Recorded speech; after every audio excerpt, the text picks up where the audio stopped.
कानपुर में 8 फरवरी को सीएए के खिलाफ सड़क पर मुजाहरा करने पर पुलिस ने 400 नामालूम अफराद और 19 ख्वातीन के खिलाफ एफआईआर दर्ज की है। वादरा के कानपुर के मोहम्मद अली पार्क में 7 जनवरी को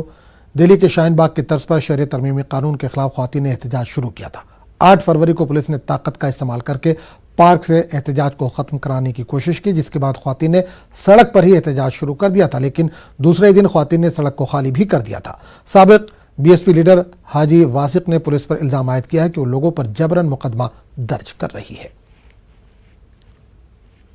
और मेरी फैमिली नहीं गई थी और जो भी एफआईआर हुई है उसमें कहीं पर ऐसा सबूत नहीं कि मैं मौजूद हूँ या मेरी फैमिली मौजूद है। पुलिस ने भी जांच में पाया कि आपने और आपके परिवार ने भड़काऊ भाषण दिया है, वहाँ पर अगर बरगलाया जिसके खिलाफ आपके और आपके परिवार का मुकदमा दर्ज किया गया है। कोई भी भड़काऊ भाषण, एक भी भाषण देश के विरुद्ध,